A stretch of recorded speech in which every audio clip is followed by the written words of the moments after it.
This year is weekly dedicated for this year by the first family, memory of Elisheva Frist, Elisheva Sima Bat Zalman Zichronah Livracha, and we're going to do the piyut Tzur Mishelo Achalnu, which is immensely popular, set to so many different nigunim, and as it says here, Mechaber Lo Yadua, we don't know who the author is. There is no acrostic here to give us a hint, so it's just it was for posterity. We don't know who the author of this beautiful song is.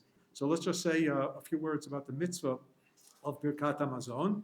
We're all familiar with the pasuk V'yachalta v'savata v'rachta et Hashem Elokecha al haaretz hatovah shenatan lach. What many people generally forget when they say that pasuk, that the word haaretz doesn't mean the globe; it means Eretz Yisrael, because you have to see it in the context of Parshat Ekev, where it's found. So there, if you just look at the second page, source number 7, which is the source of this, V'zacharta et kol haderech, Moshe Rabbeinu is reviewing the journey of 40 years in the desert.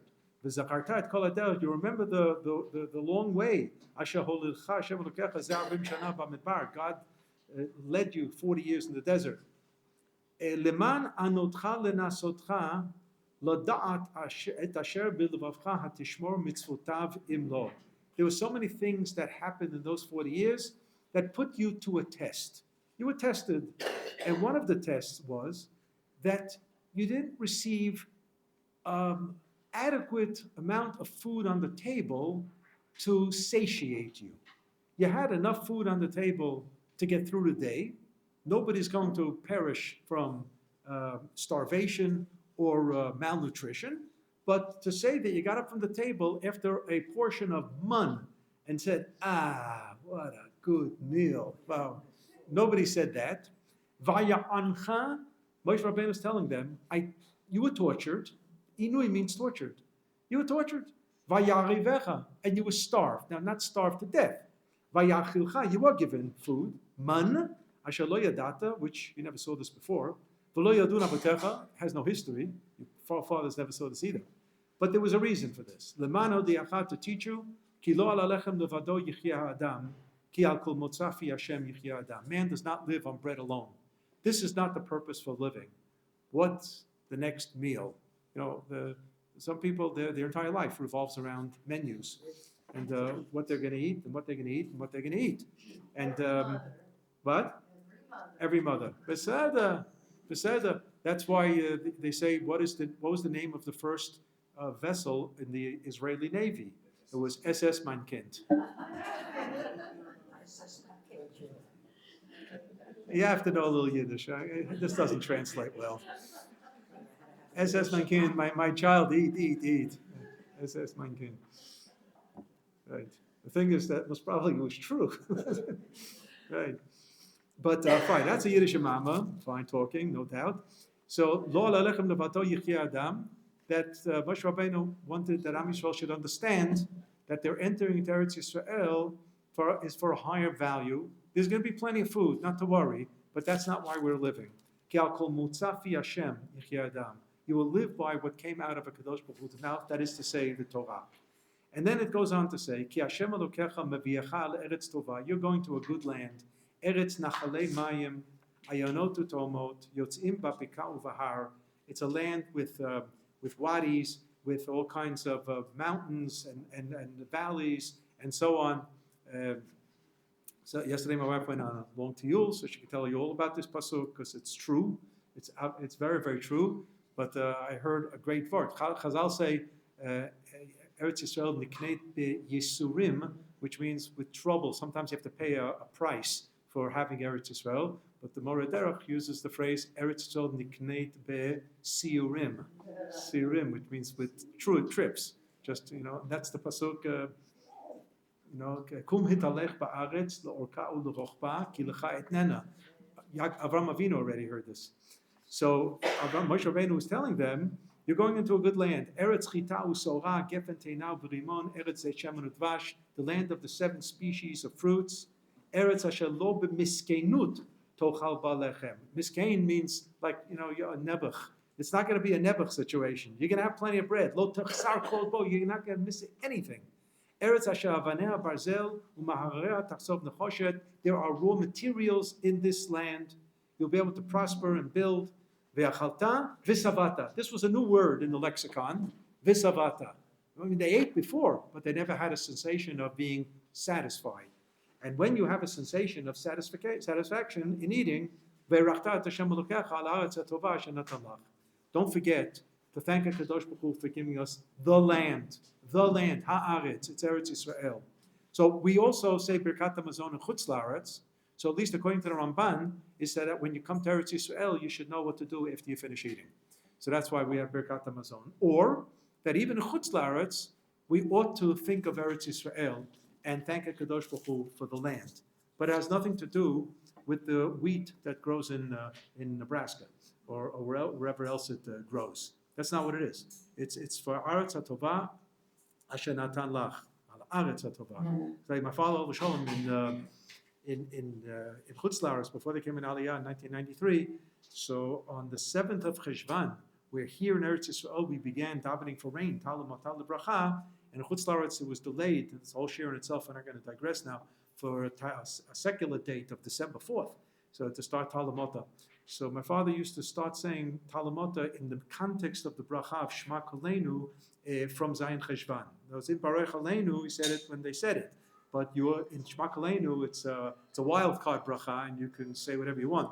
And he would daven for rain in Eretz Yisrael in the context of Shema Kolenu, because in total identification with Eretz Yisrael. And that's exactly what the Torah is teaching us here, that you have to thank HaKadosh Baruch Hu for the Aretz.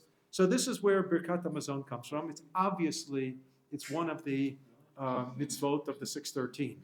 The thing is, in order to qualify and be active, you have to be satisfied from your meal. Chazal said, you know what? Rabbinically, we're going to say Birkat HaMazon even if you're not terribly satisfied, as long as you ate a kizayet's worth of bread, which is basically about a half a slice of bread. No, and you can eat a little less than that and still eat other things to add it up. So we say Birkat HaMazon on a rabbinic level, unless you ate a meal that you really got up and you said, that was delicious.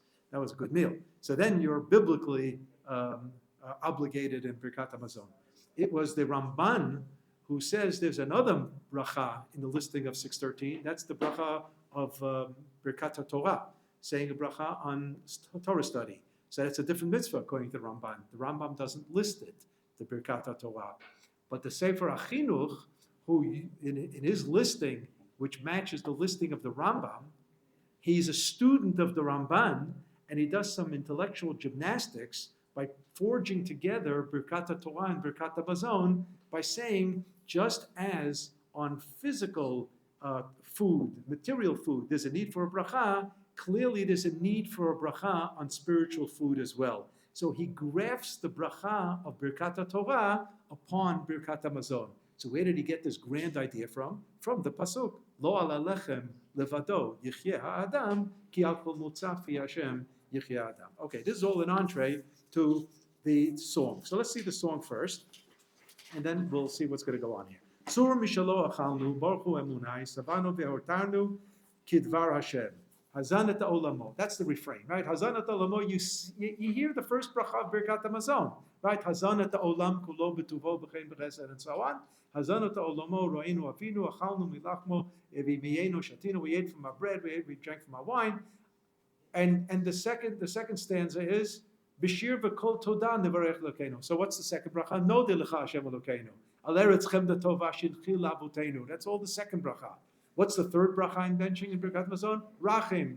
Rachim b'chazdecha l'amchat tzurenu atzian mishkan kvodecha zevul beit tifartenu. Obviously, it's not a quote, but it's paraphrased. It's obviously poetically rewriting the third bracha. The Yibanei HaMikdash, could that be the fourth bracha? Maybe, because the third line says Harachaman Hanikdash Yitbarach V'Yitaleh. So that the fourth bracha, you have all the Harachamans. So you have a poem that somehow talks about Birkat HaMazon in all four stanzas.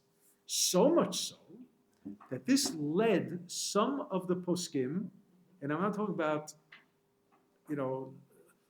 sideline poskim, I'm talking about the likes of the Vilna Gaon and his prime student, the founder of the Volozhin Yeshiva, Reb Chaim from Volozhin, to suggest that one should not say/sing Tzur Mishelo on Shabbos. Why not? Why not? As a matter of fact, the minhag is that this, if you're going to sing it at all, we usually do it as the last of. It's found in the Birchon before benching. It's almost like a prologue to benching. People usually sing it before Birkat Hamazon. It's a type of entree to Birkat Hamazon, and you get the feeling of what Birkat Hamazon is. According to the Vilna Gaon and his student Reb Chaim Volozhin, it's so closely related to Birkat Hamazon that it is possible that you actually fulfilled your obligation of benching with singing or saying Tzur Mishelo. My wife doesn't like this, right? What? It's funny. It's funny. Okay. Now the question is, to arrive even at, obviously most of OUisrael aren't taking it all that seriously. Why? Because nobody has intention with the song Tzur Mishelo to bench. Secondly, in all likelihood, people haven't begun to sit down and understand what Tzur Mishelo. A lot of people don't know what it is. Like they don't understand. It's a song. Like they don't know Dra Yikra, and they don't know Yom Zeh Mechubad, and they don't know Yidid Nefesh, and for sure they don't understand Yoyach Sof. So we try to explain this now, and now our singing Friday night should be a little different. So if you don't know what it is, it's certainly not an issue. What was that? Why is it just Friday night? Right, it could be any time you bench.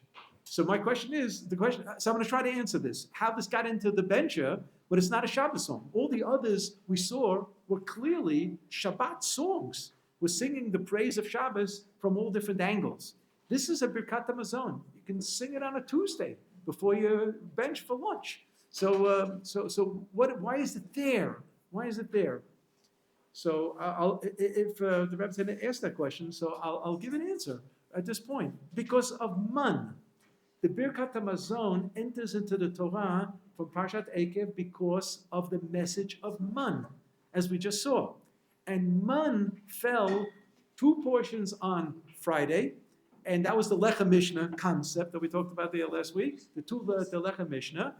And we remember Shabbat, remember the man falling on Shabbat through the miracle of the man, that 6 days we go to work, and what meant go to work? Open the door, scoop up the man.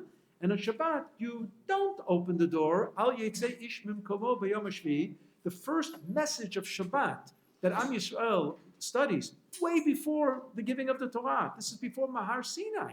This is in Parshat B'Shalach, a few days after Kriyat Yamsuf. And there they are. You know, the food packages are empty, and they need to eat. And this is what they're given to eat. And only 40 years later does Moshe Rabbeinu give them the message. But because the man is a Shabbat concern, and through the lesson of man, we then are given the mitzvah of Birkat Hamazon. So Friday night, when we have the Lechem Mishnah on the table, and we're going to bench for the Lechem Mishnah, we're going to sing Tzur Mishelo. Now, some people do it in the morning, by the way, but it's no avera. You know, you can sing it for Shalosh Sudash Lishid also. For sure not. But this is how these minhagim come about. But it's clearly not a Shabbos song. It's a song of Birkat Hamazon.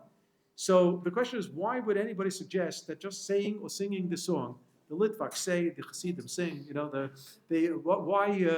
why this would be in place of Birkat Hamazon, that the Vilna Gaon and Reb Chaim Volozhin would suggest just leave it out and just do the right Birkat Hamazon.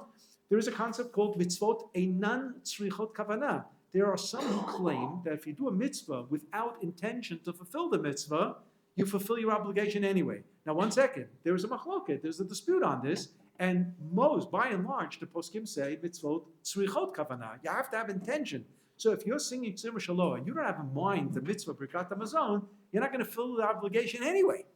And that's why Chazal instituted a bracha before the performance of mitzvah, so that we should have proper kavanah, proper intention and focus that what we're going to take a lulav now, we're going to listen to the shofar now, we're going to eat matzah now. It's not because I want to eat a piece of matzah and a cracker, but because I'm doing it for the mitzvah. The problem is when you say the bracha without kavanah, then we're in big trouble. Then they created the hidden imuch and amzuma, the kayim mitzvahs say shel svirat omer. because you may not have kavanah for the bracha. And what if you don't have kavanah for hineni muchan? So you need a nasi. That's what the Mishnah says. Ein ledavar sof. It just doesn't end. At some point you're going to realize you're doing it for the mitzvah. So the Vilna Gaon and the Reb Chaim Volozhiner were worried maybe the halacha is in accordance with the opinion that mitzvot einan tzrichot kavanah, that you can fulfill the mitzvah even without kavanah, and then by singing Tzur Mishelo, you're already registered Birkat HaMazon, so the Birkat HaMazon is a bracha levatala. That's what they were worried about. So let's see if this can actually happen. You look at the first source on number 1, middle of the first page, from the Gemara Masechet Brachot. It says, Tanya, it says that right there. Reb Lezer Omer, Reb Lezer says, Kol shelo amar, eretz chemda tova urchava b'birkat hamazon, whoever does not include the themes that Eretz Yisrael is this wonderful, cherished, great land, and Malchut Beit David b'bonei Yerushalayim, and it also mentioned the re-establishment of the monarchy, the kingdom of Beit David, in the bracha Bonei Yerushalayim, Lo yatzai yedei chavato. Notice there are necessary ingredients in Birkat HaMazon, which means if you don't include these factors, in these ingredients, I use that because it's a food thing, Birkat HaMazon. If you don't factor these ingredients into your Birkat HaMazon, you've said nothing. The Gemara continues. Nocham HaZaken Omer, another opinion, very rarely quoted, by the way. Tzarich she'yizkor ba brit. You have to mention Brit Milah. Rabbi Yossi says, Tzarich she'yizkor ba Torah. You have to mention the giving of the Torah. Plemo Omer, another name that shows up here and there. Tzarich she'yakdim Brit LeTorah. If you can already say Brit Milah and Torah, so the Brit Milah should precede your mentioning of Torah. Why? Shezud nitna b'shalosh britot. Brit Milah was given with the word Brit 3 times. I'm sorry, Torah was given 3 times. V'zen nitna, but Brit was given with 13 britot. In Parshat Lech Lecha, the word Brit, Briti Tishmor is found 13 times. With regard to the giving of the Torah mentions the word Brit only 3 times. So you see that Brit has a yichus, is over Torah. Rabbi Abba Omer, Kol she'ino Omer Brit v'Torah v'Birkat HaMazon u'Malchut Beit David b'Bnei Yerushalayim lo yatzai yedei chavato. Summing it all up, you have to have all these ingredients in Birkat HaMazon. Now we have this. In our benching, we have this in the bracha of Nodeh Lecha, Val Britcha shechatamta b'v'sareinu, Val Toratcha she'linatanu, and then later in Rachim No Ve'al Malchut Beit David Mishichecha, we have that there. It's all there. It's all there in our text of Birkat HaMazon, based on these views in the Gemara, and the last view, Rabbi Abba, becomes the one who sums it up, and that's why the Rambam in source number 2 basically sums it up. Just look at the last line. V'kol mi shelo amar malchut Beit David b'bracha zu lo yatsa yedei chavato mipnei shehi inyan habracha. Very important to talk about the restoration of the monarchy in Eretz Yisrael. She'ein nechama gmura ela b'chazarat malchut Beit David. The consolation of Galut will never be complete if we are under a foreign power. Because the Rambam says in Hilchot Melachim, when he talks about Melech HaMashiach, Ein bein olam hazeh liyemot HaMashiach, ela shiabud malchiyot bilvad. You want to know the big difference between today's days and the days of Mashiach? That we're going to have our own sovereignty in Eretz Yisrael. Of course, this speaks largely of how exactly would the Rambam view our contemporary situation. That's not our shir today, but that's been spoken about greatly. How would the Rambam see the current situation of a Jewish government in Eretz Yisrael, which is clearly not yet Malchut Beit David? But the Rambam had high regard for the Chashmonaean dynasty in the Hanukkah story, which was also far from being Malchut Beit David, yet he recognized it as an important event in history, as we see in Hanukkah. And he says that in the laws of Hanukkah. So the Rambam probably would see it positively with room for improvement and change, but certainly not negatively. But the Rambam believed that you had to get all these things into Birkat HaMazon in this source number 2. He talks about the Brit and Eretz Chemda, and it all has to be there, and it's all there. And he quotes the Gemara that the Brit Milah has 13 Britot and the Torah has 3 Britot, and therefore you have to have Britcha shechatamta b'v'tareinu. By the way, this business of mentioning the Brit as being an integral part of Birkat HaMazon led some of the poskim. Ladies, I don't want anybody to fall off the chair now. Led some of the poskim to suggest that women are not obligated biblically in Birkat Hamazon because of this requirement of mentioning the brit. So it's just a type of rabbinic add-on that Chazal said, you know what, the lady should also bench. But most poskim do not accept that and say that Am Yisrael is Am Yisrael, and therefore, even though the Brit is on Kol Ben Zachar, nevertheless, women are part of Torah mitzvot. It's all part of the package. And therefore, they're obligated in Birkat Hamazon from a biblical point of view. I'm just pointing it out, not to make trouble here, but that you should, because you're all Talmidot Chachamim, and you have to know that there's such a shita. So if somebody tells you that you don't have to bench because you're a woman, you tell them that's a machloket rishonim, and show the person up. That's it. Yeah. Right. Whatever, that women were also not given portion Of the land. Correct. So that's another reason they were not. Right, and then they'll come and they say women don't have the obligation of Talmud Torah, but don't start up with me on that. No. That's said also, even with regard to obligation of Torah. So, because there's a whole discussion about where women have the obligation of Talmud Torah. The Rav Zal did want to challenge the halakha that said, "V'limadatem otamid b'neichem v'lo b'notechem." He never challenged that. The Rav believed that there was another mitzvah of the Taryag mitzvahs that obligates Torah study, and that's Ahavat Hashem, the love of God. And the Rambam said, love, not to throw kisses to the Sefer Torah. It was intellectual. Al pi hade'ah tiyeh ha'ava. That's a quote from Perek Yud Hilchot Tshuva. Al pi hade'ah tiyeh ha'ava. It's all directly proportional to your the intellectual cultivation, and it's done by Talmud Torah. And the Rambam says everybody's included. Everybody, men, women, and child. So the part about Right. So Benot Slavchad. So the question there is: do you see? Is it that Benot Slavchad received the section, or they received it in name of the deceased father? But it also says that women have a special Chavivah for Eretz Yisrael. That's no question about it. And with regard to Brit, by the way, why don't you get up and yell and say that Tzipor? We got it. Right. So that's the machloket rishonim whether women can be a mohelet. So some want to say use machloket rishonim if women can be a mohelet, and if it's a shat atchak and the day it's sundown and in 5 minutes and there's no moil, but a woman knows how to do a brit, she should do it according to the poskim who say that a woman. You see, Tzipora did it on Eliezer, on the son of Moshe Rabbeinu, and Moshe Rabbeinu was a little negligent there. It says vayivakesh lahamito, but. Some poskim say this was before Matan Torah, and therefore you can't really learn from it. And besides that, there's a discussion about it. But to say that a woman is just boxed out of any mitzvah, that's not the case. There's practicalities in certain mitzvahs, but in terms of commitment to Torah, a woman is committed to Taryag mitzvahs no less than a man. When a woman comes for gioret, to be a gioret, they don't tell her to accept the mitzvot that men are obligated. They ask her to accept 613 mitzvot, even the mitzvah that's a kohen gadol, and a mitzvah that's a nasi beit din hagadol, and a mitzvah. It's a package deal.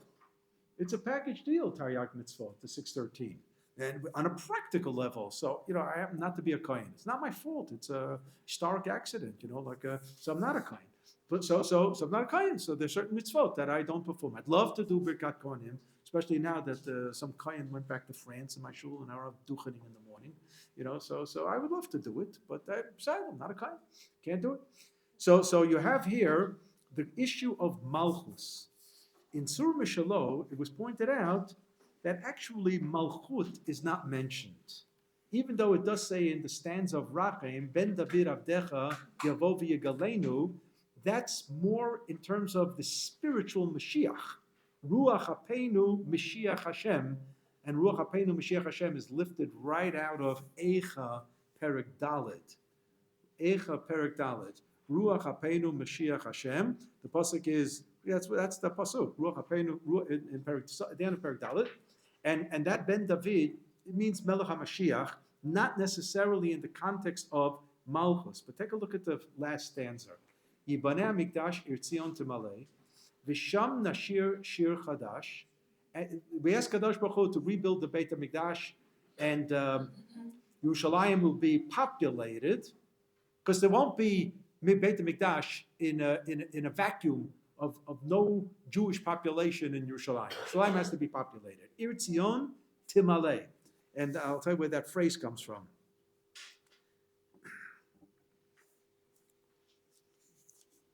In Yeshayahu Perek Lamed Gimel, the pasuk says, "Nizgav Hashem ki shochein marom milei Tzion." Yerushalayim will be filled up. So this is where the Paitan uses Ir Tzion Timale. V'sham nashir shir chadash. I mean, we have often in Tillim, Shiru Lashem Shir Chadash. I mean, we have it in Kabbalat Shabbat, which is Tillim. Shiru Lashem Shir Chadash. We ask Kadosh Baruch Hu to, not to teach us a new niggin, but a level of Hallel that we never ever knew. Birinana Sham Na'aleh, or Birinana Na'aleh. Then it says Nun Aleph. Nun Aleph is Nusach Acher. There was another version to this. Visham Nashir, instead of Visham Nashir Shir Chadash, it was Umelucha Titchadesh, Ubirbenana Sham Na'aleh. Umelucha Titchadesh. Instead of Visham Nashir Shir Chadash, it was Umelucha Titchadesh, which means restoration of the kingdom. And it had been suggested that the Vilna Gaon and Reb Chaim from Volozhina were aware of this version of the Tzur Mishelo, and were concerned that if somebody said Tzur Mishelo with this version, including restoration of the monarchy, Umeluchat Titchadesh, then they actually have all the key ingredients of Birkat HaMazon in this poem, because it already has Eretz Chemda Tova, and it already has Yerushalayim, and it has all kinds of things here. So, of course, it doesn't have actually grit, but nevertheless, there was what they call a chashash, a worry. There was a worry, and that's why they didn't say it. But you see that the Vilna Gaon, with all its greatness and everything, it may have trickled down to this neighborhood of Shari Chesed, where the Prushim, the students of the Vilna Gaon who came to Yerushalayim about 250 years ago, carried the minhag hagra, but this particular minhag never made it. Am Yisrael continues till this very day to sing Tzur Mishelo and then Birkat HaMazon afterwards, and nobody's losing any sleep over it. It's right? Okay, let's get back to the song. Hazan et olamo ro'enu avinu. So first, on the first line, Tzur. Tzur is a nickname of a Kadosh Baruch Hu. We saw this already in the other poems, Hatzur, Tamim, Paulo, coming from Hazinu. Chazal say, Ein Tzur Ela Kadosh Baruch Hu. We say it every morning, Tzur Yisrael, Kuma, Bezrat Yisrael. And because it's Parshat Bo, so I'm just going to digress for a half a second and just remind me where I'm up to. I'm up to Tzur Mishelo. The Tzur Yisrael, Kuma, Bezrat Yisrael, Uftechu Numecha Yudav Yisrael. Okay, and then there's a pasuk. It happens to be from Yeshayahu. So in Nusach Sfard it says, V'ne'emar, Go'aleinu Hashem tzvot shmo kadosh Yisrael. Ashkenazim leave out the word V'ne'emar, but it's a quote from Yeshayahu. If you go to your local Edot HaMizrach shul in the morning, you will see after they say Micha Mocha and Hashem Yimloch L'Olam Va'ed, they say Go'aleinu Hashem tzvot shmo kadosh Yisrael, Bochat Hashem V'Yisrael. There is no Tzur Yisrael Kuma B'Yisrael. It's not there. The original Nusach was either the way the Edot HaMizrach has it, or the way the Ashkenazim have it, without the pasuk of Yeshayahu. It was Tzur Yisrael Kuma Bezat Yisrael Uftechu Numecha Yudav Yisrael Baruch Ata Hashem Gal Yisrael. And the Nusach Edot HaMizrach was Go'aleinu Hashem Tzvot Shmo Kadosh Yisrael Baruch Ata Hashem Gal Yisrael. What did our Chachamim do? Shatnez. So we made a merger. We have this and that. This and that. Beseder. So that's what we do, because if you didn't do that, it's not going to work out on Shabbos morning. To Yisrael, you need the pasuk of Yeshayahu to help you with the niggin, right?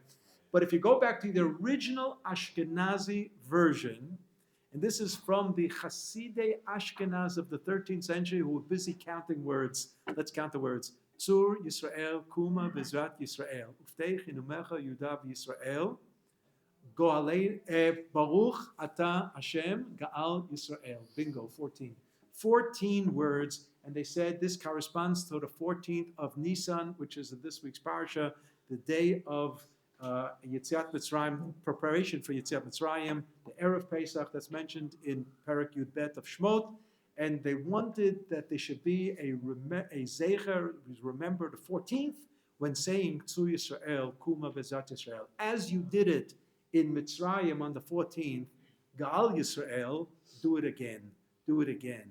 And the spirit of Yetziat Mitzrayim, even in terms of the date, is factored into the number of words that you have in this particular pasuk. Now back to what was that? Right, it's Gematria David. Right, that's correct. Tzur Yisrael, Tzur Mishelo Achalnu, Mishelo Achalnu. What does it mean, Mishelo Achalnu? Right, we're telling Hakadosh Baruch Hu, we've eaten from your food. The Medrash says as follows. If you look and turn the page now, it's source number 3 in Bereshis Rabbah. It's about Avram Avinu. Amar Rabbi Yitzchak. Avram Avinu, Hayam Kabel et ha'ovrim ve'et ha'shavim. Avram Avinu received the travelers, those who passed by. Ovrim v'shavim, we use it in modern Hebrew too, passerbyers. V'shayu ochlim, of course he gave them a meal. And you know, the Medrash says that Avram Avinu had 4 gates to 4 sides of his tent. Extensively, the pshat is, so you shouldn't miss a traveler coming from any direction. But I have a different take on it. People come with different ideas, different hashkafot olam. And to Avram Avinu, he wasn't checking their tzitzis. Anyone is welcome. You're all welcome. What? The Rabbi Lichtenstein, Zichron Levracha, once explained exactly that when he was talking about the Ramban who tried to describe Avram Avinu, and Rabbi said he was the first Chabadnik. He was the first Chabadnik, you know, that anybody's welcome, just come in, that's it. The truth is, you know, when the Rav gave his famous Motzei Shabbos shir in Boston on philosophical, basically it was the philosophy of Sefer Bereshis, but it was for the general audience. It wasn't academic at all. The general audience, nobody checked if you were wearing a kippah or not. He didn't care. Anybody who came in was welcome to come and sit there. And there were quite a few people who ultimately ended their lives with not just a kippah, but with tefillin of Rabbeinu Tam.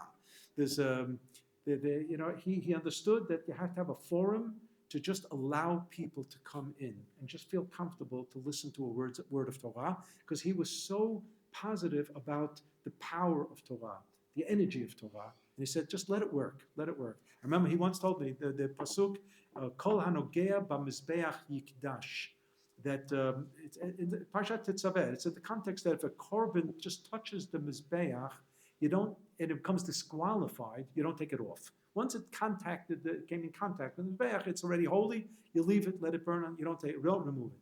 Rav said, and in chinuch, the job is to get the kids to touch the mizbeach, touch something that's kadosh, and let the kedusha work.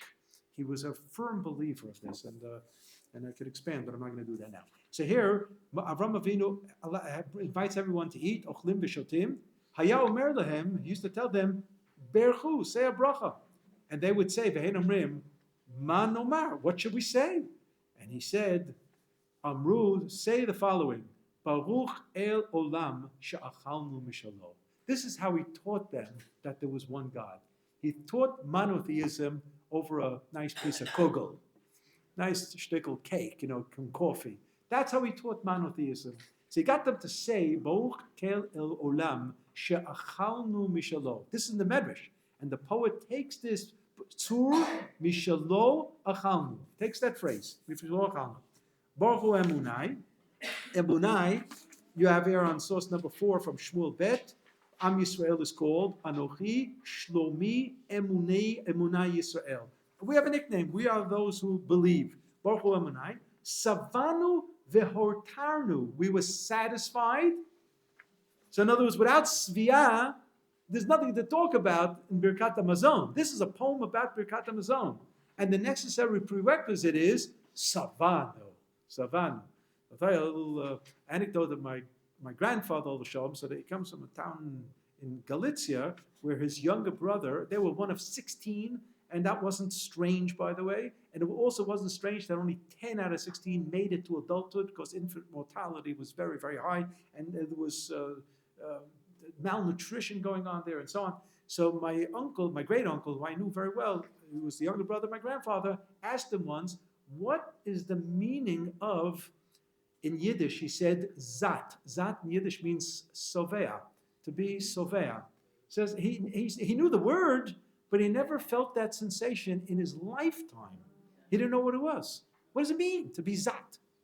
That was the question. And that's what Kadosh Baruch Hu, Moshe Rabbeinu was telling OUisrael, I got news for you. You're going to learn a new word now and a new sensation when you come to Eretz Yisrael. Because there's going to be chitah, sorah, gefen, teinav, v'rimon, eretz, zeitchem, and advash, v'yachalta, v'savata.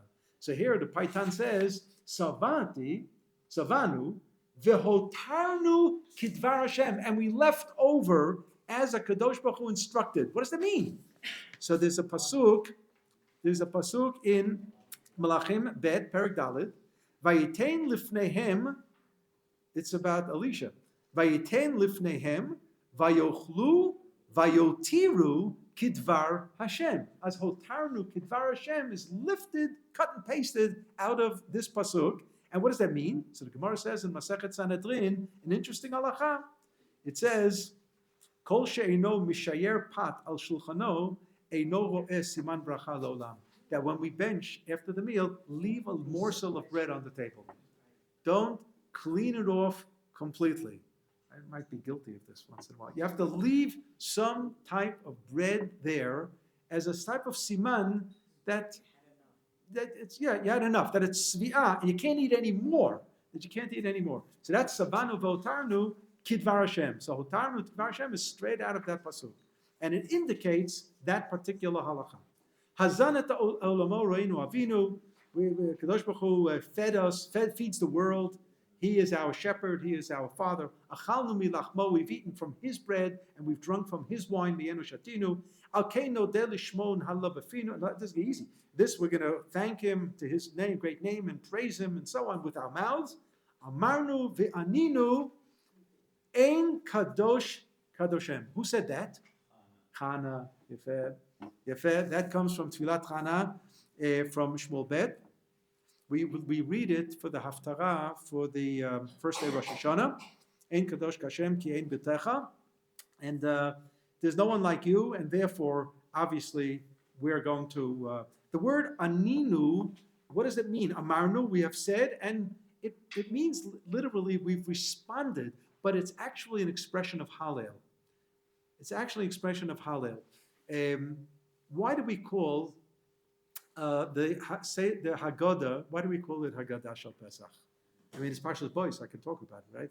Why do we talk about it? Because of the Haggadah Levincha, that everybody knows. But there's also another reason. In Parshat Tkitavo, where the mitzvah of Bikurim is mentioned, so it says, Ve'anita ve'amarta. Ve'anita ve'amarta means you should actually respond and sing. It means sing. It says, Higadati hayom Hashem lokecha. There, the word Haggadah means to praise. And the Haggadah Shal Pesach actually has a dual theme. It's telling a story, and it's also saying Hallel via the story. We're using the story as the text for the Hallel.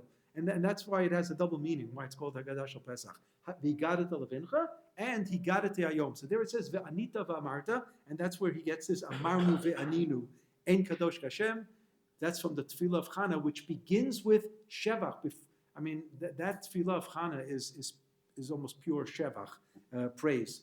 Bishir v'kol to... Yeah. So what was that?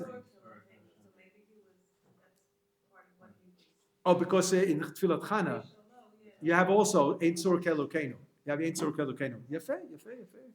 Good, thank you.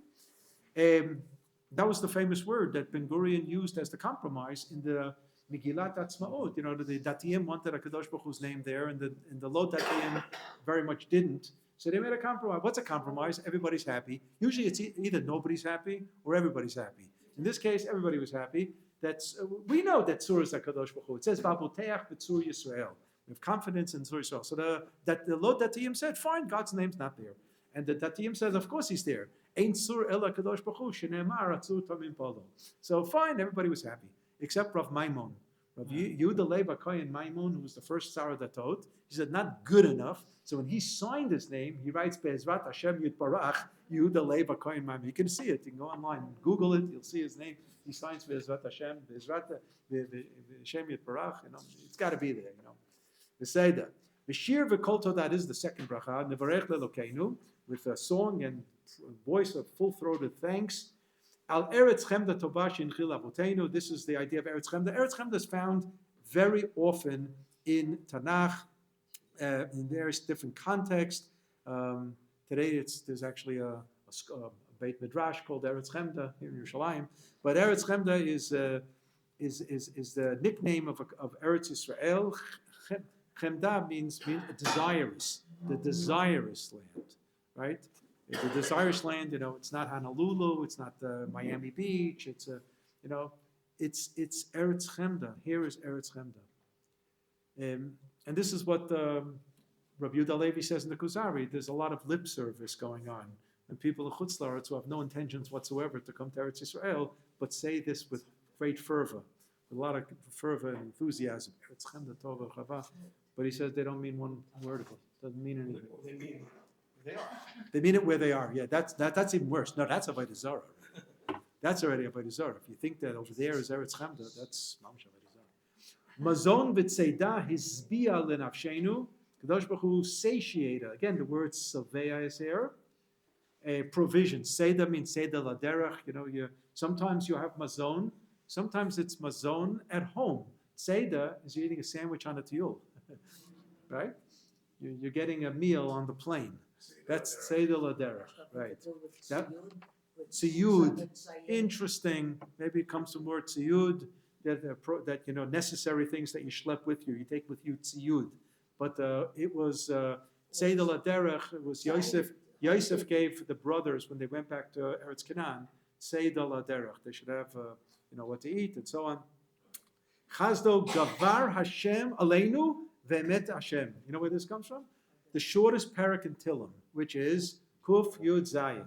Hallelu es Hashem kol goyim, shabchuhu kol omim, ki gavar aleinu chazdo ve'emet Hashem le'olam hallelujah.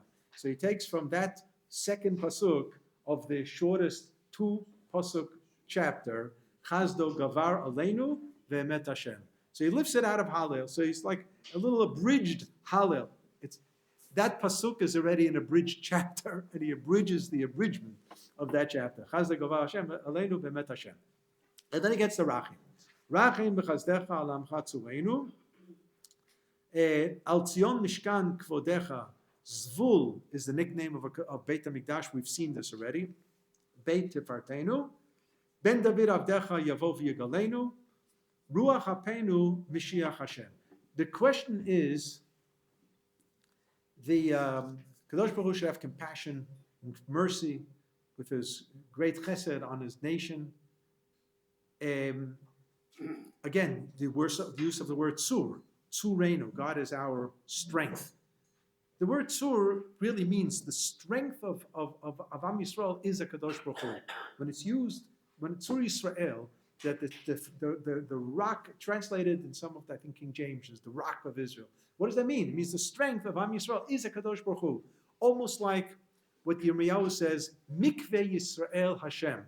The tikva, the hope of Am Yisrael is HaKadosh Baruch Hu. Am Yisrael's hope places its hope in HaKadosh Baruch Hu. It's true that Rabbi Kiva then flips it and talks about mikveh. Mikveh mayim, ma mikveh materet atmeim of HaKadosh Baruch Hu materet Yisrael. But the pshat is mikveh means the tikva of Am Yisrael is HaKadosh Baruch Hu. Tzur Yisrael is the idea that Am Yisrael places its trust in the strength of HaKadosh Baruch Hu. That gives us strength. That's why it's Tzur Yisrael. There was a story once about Benny Begin, Menachem Begin's son, who was a very fine person in his own right, and learned integrity from his father. Without it, I'm not going to illustrations of it, and that's why he's not in politics today any longer. He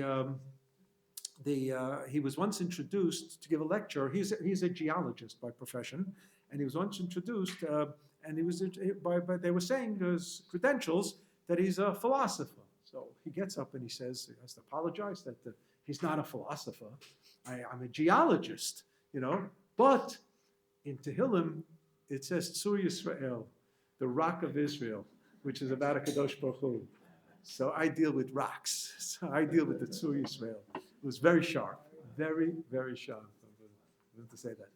Right. So you have here, Rachim b'chazdecha, We ask Kadosh Baruch Hu to have compassion with His great chesed on His people. Al Tzion Mishkan Kvodecha, which is on Yerushalayim, the seat of His glory. Yerushalayim, the Rabbi always pointed out that it's not that we built Beit HaMikdash in Yerushalayim. Yerushalayim becomes a factor of Beit HaMikdash, a factor, because in the desert there were 3 zones, and they were known as machanot, shalosh machanot. There was the machane Shechina of the Mishkan, and the Azara, the courtyard. Then there was machane Levia, with a Levium word, and then the outer was machane Yisrael, right? 3 tribes on each side. That confirmation, that configuration is now transplanted upon Yerushalayim, where the Beit HaMikdash and the Har HaBayit is, the Beit HaMikdash and the Chatzer, the Azara, is Machne Shechina.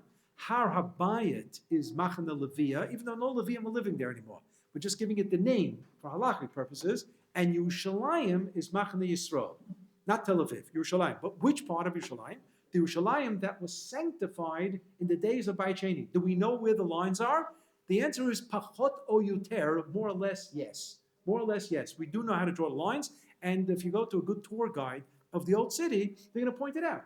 So in the old city, there's an excavated Kir Chizkiyahu, so that had nothing to do with Chizkiyahu Melech. That's one of the borders of Yerushalayim. There's no question the Kotel area is part of what was Yerushalayim. Why is this important to know? If we would bring a Korban Pesach today, you could only eat it within the boundaries of where Yerushalayim was sanctified. Of course, if there was a Beit Din HaGadol, they could then expand those boundaries. And there's no question of mind that when they will form the Beit Din HaGadol, I have a few things to suggest to them on the agenda. One of them was the expansion of the borders of Yerushalayim. As Yeshayahu predicted, Harchivi Mikom Oaleich, it's going to expand. So you'll take the whole municipal boundaries of Yerushalayim, or maybe they'll just take wherever it's O2 in Bezek in your phone, and it'll go to Beit Shemesh and all the way to Ma'ale Adumim, and all the way to Gush Etzion and all the way to Bethel.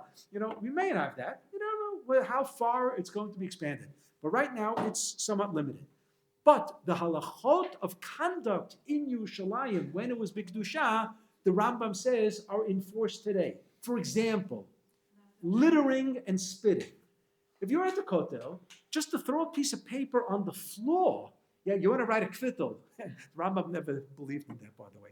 But if you want to write a kvittel in the Kotel, and you have a little extra page, you rip it out, and what do? You're a New Yorker. You just throw it on the floor, You're violating a biblical violation of Mikdashiti Ro, of awe from Beit HaMikdash. You're not allowed to litter. You're not allowed to litter in Tel Aviv because of derech eretz. That's something else, which is also important. You get a fine also, right? Fine, that's derech eretz, and I'm in favor of derech eretz. But derech eretz called the Torah. But if you litter in the place that's Kedushat Yerushalayim, or you spit on the floor in a place of Kedushat Yerushalayim, it's a biblical violation of Mikdashiti Ro. And the Rambam says it's enforced today. So you have to be careful. When you go to the area of Kadosh, forget about those. If you go to Har HaBayit and you go to the mikveh beforehand because of Machne Levia, any type of tumah that what's called tumah yotzeit migufo, so it could be man or woman, whatever it is, but mikveh takes care of it, so you have to be careful. There are all kinds of halachot of kedushat makom, of Machne Levia. And to go to Machne Shechina, you have to have the paraduma. That's why we can't do that. You can't go to the center. You can't go to the Dome of the Rock because that's already Machne Shechina. But around the outer perimeter of Har HaBayit is only Machne Levia. So there are some Rabbanim who advocate don't do it because you're going to trip, you're going to stumble into the wrong area. Okay, and there's some say that if we don't go up, we've relinquished it, and like Rav Goren said that, and Beseder, so there's a machloket on this too, and you ask your local Orthodox rabbi how to handle it if you want to go up. But if you want to go to Abraham, you have to go to mikveh, take off your shoes, empty your pockets, all kinds of halachas. But Yerushalayim itself carries with it. So Al Tzion Mishkan Kvodecha, Yerushalayim, what a zchut to live in Yerushalayim. Zvul Beit Tifartenu, this is the Beit Mikdash is going to be built there. Ben David Avdecha Yavo V'Yigalenu. He is not talking chronological order. He's not talking chronological order, even though the Rambam begins his 11th chapter of Hilchot Melachim, which is the tail end of the Mishnah Torah. He dedicates 2 chapters to the laws of the Messianic era, Yemot HaMashiach. And he starts with HaMelech HaMashiach Atid La'amod V'lachzir Malchut David Liyoshna Bonei HaMikdash U'Mekabetz Nidchei Yisrael. He says, there will be a Melech HaMashiach. What's he going to do? A, B, C, D, but not necessarily in that order. The Rambam advises us later on in his writings that the order, the chronological sequential order, we have no tradition. So will the Beit HaMikdash precede Aliyah L'Regel, not Aliyah L'Regel, Kibbutz Galuyot or not? We don't know what's going to be. We'll see. Some of the Nevi'im said this way, said that way. According to Yechezkel, there will first be Kibbutz Galuyot, and then afterwards Mashiach. According to Yeshayahu, it seems to be the other way around. So the Rambam cautions, just be patient and we'll see what happens. Don't bet on any system, and because you might end up being diametrically wrong. But the Rambam says you have to have Melech HaMashiach to build Beit HaMikdash. That is necessary, because without a Melech, you can't have the activation of the building of Beit HaMikdash. So therefore, in this poem, you might think the order is hafuch. Ben David Avdecha Yavo V'Yigalenu Ruach HaPeinu Mashiach Hashem should actually precede Rachem B'Chazdecha. So it's okay, because it's a poem. It's a poem. He's not talking here how things are going to pan out. He's saying these are the things that are going to happen. And maybe he's even following the nusach of the bracha of Rachem B'Chazdecha, Alam Chatzurenu, Tzion Mishkan Kvedecha. I'm sorry, Rachem that we say in benching, that this is the order that we have it, and that's okay. And then he gets to the last stanza. Yibarei Hamikdash Yitzon Timalei. Here, very, very forcefully, the rebuilding of Mashiach, of Beit HaMikdash. And as we already said, V'sham Nashir Shel Chadash, and there's going to be a whole new style of Hallel being said, or this is now a direct pitch of Melucha Titchadesh Ubirnana Sham Na'aleh Harachaman HaNikdash. This Harachaman might reflect the Harachamans that we say at the end of benching. Harachaman HaNikdash Yitbarach V'Yitaleh Al Kos Yayin Malei Kivirkat Hashem. What is that all about? So we know that Birkat HaMazon is one of the mitzvahs that allows for a kos shel bracha. If you have a cup of wine on a Tuesday for lunch, you make a bar perigofen and have your wine, and that's the end of that. The wine has nothing to do with your meal. If you're drinking wine, that's all. There are certain mitzvot that Chazal attached the concept of a kos shel bracha. The most famous is Kiddush, Friday night, Havdalah, Motzei Shabbat. Under the chuppah, twice, the Birkot Erusin and the Birkot Nisuin. We also have it for Brit and for Pidyon HaBen, Kos Shel Bracha. And it's interesting that not always does the Kos Shel Bracha have to be drunk. It doesn't have to be drunk. So Kiddush, yes, we drink because that allows us to eat the meal then. Havdalah, yes, we drink it because that allows us to then eat after Shabbat. 4 cups on Friday, on Seder night, for sure we drink it because of the special mitzvah of drinking 4 cups. So the first one happens to be that. But not only that, but Chazal instituted that there are 4 kosot shel bracha on Seder night. And that's why there are 4 cups. The first is Kiddush. The second is on the mitzvah of Sipur Yetziat Mitzrayim. We have a kos shel bracha. In Volozhin, they used to hold the cup of wine from Manishtana until Ga'al Yisrael. That's a long, and they used to do a lot of talking. So the Rav said they put it down when they talked. But when they read the Haggadah, each time we do it just for V'hi Sha'amda and Leficha Chanachnu Chayavim, and then the Bracha Gal Yisrael. So we symbolically do it once, twice, a third time. But they would pick up the cup just like you hold the cup for Kiddush. So if it's a kosher bracha, you hold for Kiddush. And they would hold the bracha for Birkat HaMazon, which was a kosher bracha, the 3rd cup on Seder night. And they would hold the cup when they were saying / singing Hallel for the 4th cup, because it's a kol shel bracha. But under the chuppah, the minhag is that somebody drinks the cup. We usually give the chosin, and then the mother-in-law, the mother of the kala, gives the kala. I've been hugging fine, so that later we give the chosin, and he gives his wife. So you see, he recognizes something has just changed now. The mother-in-law is on the side, like it's now a new yes, it's a new situation here, right? So that's what we do. What about the Masada Kedushin? My gosh, he's saying Bochat Hashem L'Keim L'Cholam, and then when we start honoring people to say brachot, it could be the Masada Kedushin, it could be 7 other people. We don't call up that person who said the first bracha or first 2 brachot. Come back up, you made a bar pergofen, take a sip. We don't do that. Why? Because if nobody drinks, it's also okay. Because there's no chiyuv shtiyah, there's no obligation to drink that cup. It's not a bar pergofen of birkat hane'enin. It's a bar pergofen exclusively as a kosher bracha.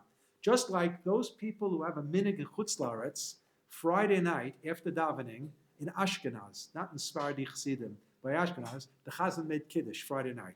It's a remnant of the days where they used to have meals for poor people and travelers. So they would make Kiddush and shul for everybody. So that's stuck in some Kihilot Yisrael. But who drinks the wine? Not the Chazan. They get little kids to line up to drink the wine. 1 second. If I took an apple and I said Borei Peh Eitz, and I'm not eating it, and I give a kid 6 years old to eat the apple, that's a bracha levatala. You can't do that. So how can the Chazan make Borei Peh Gofen and have a kid drink the wine? The answer is you don't have to drink that wine because nobody's eating. It's just Kiddush. And Kiddush goes with Borei Peh Gofen as a bracha, as a kosher bracha. But there's no chiyuv shtiyah. There's no obligation to drink it. So that's why, people feel uncomfortable. It's the same thing with Havdalah, Motzei Shabbos of the 9 days. They want to use a cup of wine. They don't want to drink the wine because now it's the 9 days. Give it to a kid. The same thing. What about the person who said Havdalah? You see that it's not the end of the world. And what if somebody makes Havdalah, Friday Motzei Shabbos, and you have a 6-year-old shovav kid who kicks the table, and the whole cup goes on the floor, and there's no other wine, and that's it. Is it a bracha levatala? No. Did you fulfill Havdalah? Yes. So okay, so nobody, do you have to lick it up from the floor? No. That's for sure not. That's for sure not. Okay, so we have here, and what's Birkat Hashem? That's Al Kos Yain Maleh. So there's a kosher bracha. Ki Birkat Hashem comes from the pasuk, Ish ki matnat yado ki Birkat Hashem Elokecha shenatan lach, which is the pasuk that culminates the mitzvah of Aliyah L'Regel. 1 second. You just, Friday night, you have your Shabbos meal there. But what you've introduced here is Beit HaMikdash. And by Beit HaMikdash, there's this longing that one day we're going to come up to Beit HaMikdash and we're going to bring with the proper things to Beit HaMikdash. Ish ki birkat yado, ki birkat Hashem Elokecha, asher natan lach. Okay.